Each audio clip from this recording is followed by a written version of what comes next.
When it comes to ice road season, is this a business or responsibility? It's a business, but it feels more like a responsibility. Getting the products there. Are the roads good? Is everything set up properly? There's so much organization that has to go into it. It's a big responsibility. We need to make sure that every driver is equipped with the proper equipment, tools, everything they need to do their job. Fuel cards. We gotta make sure we don't run out of fuel up there. Spare tires in case we have a breakdown. If you're on the middle of a winter road, resources are very limited. You have to have everything you need to effect a repair on the fly. What are the priority loads? From our perspective, I would say the community's backhaul, their vehicles, their equipment, fire truck, that has to come out right away because we need to fix them up and we need to get it back up there before the window closes. This is going to be a real exciting episode. This one is near and dear to my heart because I have seen both sides. I was a retailer when I was up in Garden Hill. I started my first store when I was 15 years old, and getting the goods to the northern communities were vital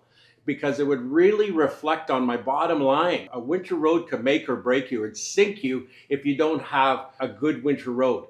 And so what's really exciting about today is under the Michael Birch group of companies, I've invited two companies to get involved today to talk about the pros and cons about winter road. The two companies that I want to feature today under the Michael Birch group of companies are two companies that are vital and that are delivering goods to the northern communities. One of them is Gerald Schmidt's company. Can you explain before we start with Alex here? Can you tell me what you do? Here at Tru-North Supply, we ship all kinds of goods with companies like Shortline here to the north on the winter roads, from furniture to appliances, dry goods, diapers, shovels, TVs, you name it. We put it together and ship it out. And Alex, yours is a real dicey field because that was the business I used to be into in trucking, as you basically took my book of business and started running with it. Can you talk a little bit about your business? Well, that's exactly right, Michael. And I'm glad that I did make your acquaintance because if it wasn't for you, we wouldn't have been able to launch the way we have in the past couple of years. My name's Alex. I'm from Shortline Moving. We do the winter roads in all kinds of different capacities. We're hauling goods for Gerald, dry goods and furniture and all that kind of stuff. We're also hauling heavy equipment, excavators, backhoes. We just hauled a dozer up to the Garden Hill and Red Sucker Lake Junction. Whether it's a couple of skids that we can send up their LTL or any kind of big piece of equipment or construction materials, Shortline can help in the north. The first question that I got here, what is it like hauling critical supplies knowing communities are counting on you? I'll start with you, Joe. Yeah, that's the stressful part about it. It's not just about the business part. It's about knowing that these products need to get to the community for their survival, Right. and for them to live. So the weather plays a big part, and every day I'm stressed and not sleeping because the weather's too warm, and can the trucks go, and when can they leave, Right. and all those things. So it is very stressful. Yeah, I don't blame you. What about you? Logistics are very important on the winter roads. Mhm. As Gerald was mentioning, weather plays a huge part in whether or not we can even access the communities. Along with that, sometimes road conditions change regardless of weather. A truck could fall through an ice bridge. And these logistics are hard to plan for, and we never know exactly how much time we have in the season. So because of that, we need to remain super organized. We have to ensure that all our equipment is well maintained. We need a contingency plan for everything. And above all, communication is so important. We need to keep our customers apprised at all times, have our drivers communicating with them. Otherwise, we're not going to be able to achieve what we set out to do and make sure every load gets in that we've committed to before the winter road season. Wow, I like that. When it comes to ice road season, is this a business or responsibility? Maybe we'll start with you on that one. Certainly it's a business, but it feels more like a responsibility. Again, going back to the point where you're worrying about, logistically getting the products there. Are the roads good? Is there enough trailers? Is there the manpower on the other side? Is everything set up properly? There's so much organization that has to go into it. It's a big responsibility. That's huge. What about you and your thought on that one? Yeah, like Gerald said, I think it's a little bit of both. Once you make that commitment and you put your foot forward and you say that we're going to get these loads up there, Right. At that point it is a responsibility. Of course, we're doing this to make a living, and our drivers need to take home a paycheck, and it needs to be a paycheck that's fair and equitable. And in order to do that, we need to fulfill our responsibilities. And How are the communities affected if the goods don't make it to the community? Well, it depends on the goods. Right. I mean, if it's dry goods or diapers or these type of things the families are affected. Right. And, they might have to go and buy the products at a much higher price elsewhere, which, hurts them financially.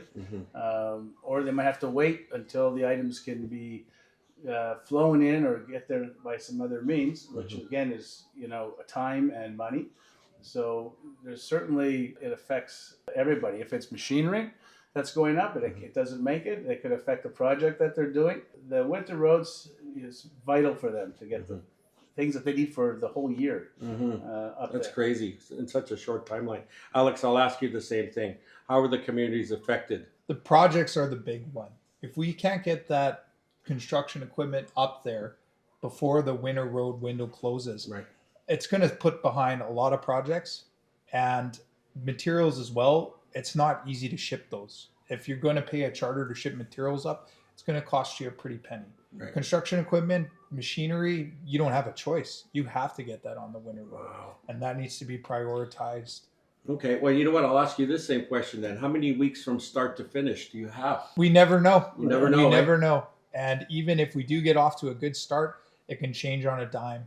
I've recalled some years where we had to shut down for a 2-week period because of just unseasonably warm weather. Right.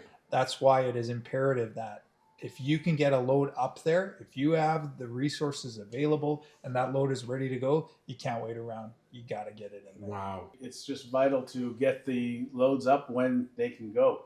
But right now, actually, this year, there's some roads that are closed or just open to lightweight traffic. And there's many trailers and items waiting at the mouth of the lake or somewhere for that road to be cold enough to get the items across. Sometimes they can only drive at night. Yeah, well, this is the question I was going to have. Maybe I'll backpedal a little bit. What kind of planning is involved? Well, it's planning on both ends, from the trucking company, from us telling the trucking company when to come, when it's going to be loaded, from the trucking company communicating with the community about, time frame, where it is, if it's stuck, how long it's going to be stuck there for, and so on. So there's lots of things that happen, an organization that has to happen before that truck from the goods from the dock to the community. We need to make sure that every driver is equipped with the proper equipment, tools, everything they need to do their job, fuel cards. We got to make sure we don't run out of fuel up there, spare tires in case we have a breakdown. If you're on the middle of a winter road, resources are very limited. You have to have everything you need to effect a repair on the fly. And that's why the drivers you send up there, they can't be somebody who's hauling from Toronto to Vancouver. That It's kind a of skill special breed, set. doesn't it? Absolutely. A dying breed, in fact. Yeah. I find that there's less and less people willing to do it. And the age demographic is getting a little bit older and older every year. But they're the more experienced drivers, obviously. Of course. Okay, so how thick is the ice supposed to be? That's a question that people ask quite a bit. Like right now, when you look at the winter roads, some of it is land, some of it is ice. How many tons can we take on a full winter road? I think they won't let a semi on. It has to be 3 feet thick. About 3 feet thick? I think at 1.5 feet you can go half ton, Mm-hmm. and then after 3 feet, but then with the melt starts, then you have the problem with the slush on the top, Mm-hmm. right? Which causes a lot of trouble for the trailers. Oh, yeah. Wow, Yeah. that's crazy. Are you doing any partial loads into those northern communities right now, waiting? Are some communities just jumping forward, saying, we'll bring a half a semi-load in compared to a full load? Are we doing that now? The critical items, yes. If there's something that's holding up a project, Yeah. for example, then the community will bite the bullet and we'll send up a hot shot, half full trailer, Yeah. something of that sort. Another thing too is light loads, right? A lot of time with Gerald's loads, it's furniture. Right, Furniture doesn't right. weigh the same as shingles or lumber or drywall. So a lot of times a partial load, even though it's a full cubed out trailer full of furniture, it only weighs 20,000 pounds. So they can go up, and we're seeing that in Ontario a lot right now. Ontario's finally open. Partial loads, it's only night driving, but you can get a full load of furniture in there, no problem. Have you ever had a season where you couldn't provide the service? We've been very, very fortunate, and for the last several years, we've been able to get 100% of our stuff done before the final shutdown. But then, every year is different. Sometimes some of the commodities that we have doesn't come in on time, then we're forced to fly it in after the winter road is closed. Okay. What about you? You know what? Last year, actually, in Northern Ontario, we faced a little bit of a situation where a road gave way and the community said, you know what? It's too late in the year. Really? We're not going to go repair it. Unfortunately, everything's going to have to be flown up from this point on. We were 2 loads shy of being able to get that stuff in there. It was something that came on our plate late season. We didn't really have a choice. We said, we'll do the best that we can. And we hauled right until that bridge went. I think that was April 1st of last year. Wow, that's quite late, actually, Alex. What are the priority loads? Is there such a thing as priority loads? From our perspective, I would say the community's backhaul, their vehicles, their That's equipment. That Ambulances. stuff needs to That's come what up. you used to. Exactly. Fire The trucks. school bus, the fire truck. That has to come out right away because mechanics down south. You have a short window to get it fixed and get it back. Because we need to fix them up and we need to get it back up there before the window closes. Hmm. Backhaul is always prioritized. We got to make sure that we're coming back with trailers loaded. Early. Especially on those early runs. Early, right? How do you drivers mentally prepare? I think every driver has their own little routine. Each of them outfit their cabs to Yeah. a different degree. Some of them have little flat screen TVs in there. Or They some drive of them with their fridge. doors open. They make themselves pretty comfy, eh? So yeah, some of them bring along their dogs for the ride. Yeah, everyone's got their own little ritual when they go up. Do you feel that your services are saving the community a lot of money? Yes, for sure. Because, any other time of year, they're buying stuff that has a lot more freight costs put onto it, right? So in a lot of cases, items, whether it's food, furniture, whatever it might be, would be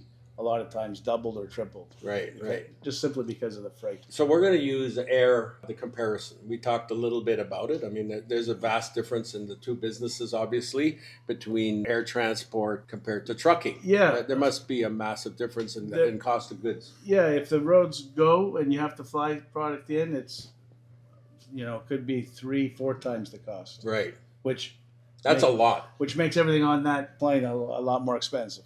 Right. Well, that's awesome. Do your services impact food security in the communities? I mean, you're not. I know you ship some food supplies, but I don't think we're food securities. I don't know. I mean, we ship dry goods up and we ship containers up that hold food, refrigerated containers that stay in community. But I don't think anything affects the security. right. Okay, as an Island Lake member, Alex, have you done any loads into region so far, New territory? I'm actually not an Island Lake member. No. I'm a Métis citizen. I'm actually. if you're going to I'm the bestow, New member. Yes. if you're going to bestow an honorary Island Lake member upon me, But they I might as think well we with the receive amount it. of things that you do. We do a lot of shipping to Island Lake. Yeah. The Island Lake communities are definitely the most visited, the most frequented by our drivers and resources. Do a lot of work in Garden Hill. And yeah, we've been able to do some special stuff. One thing that I really like to promote is our LTL service. Okay. So a lot of truckers, when you're shipping up north on the winter roads, they're not going to give you a rate to give 3 skids up there. They're going Right. to charge you a full truckload. That's something that Shortline does not do. We're able to quote on anything as small as a skid to send up into the Island Lake region and a little bit further north into Keewaydin Tribal Council territory. So Oxford House, God's Lake, God's River, that stuff we can hit too. Yeah. Well, you're virtually everywhere. That's awesome. The reason why I asked these 2 companies to come on board to share is that they've done a lot in the communities, and I still want to thank you guys a lot when you helped out during that fire evacuation. Alex, you rolled up your sleeves and you helped deliver a lot of our goods. You, Gerald, donated pallets of water and strollers and things like that. They show that you guys care so much about the community, and that's why I wanted to have you guys get your honest opinion about everyday life when it comes to getting the goods north. And I want to thank you guys a lot for joining me today. Thanks for having us on. Thank you, It's and been awesome. giving our audience Thanks, Mike. yeah, It was a pleasure. a bird's eye view about how critical it is to get the goods to our people in the north. And I want to thank everybody for watching this incredible episode, always in a good way. All right. And never forget, always in a good way. 1, 2, 3.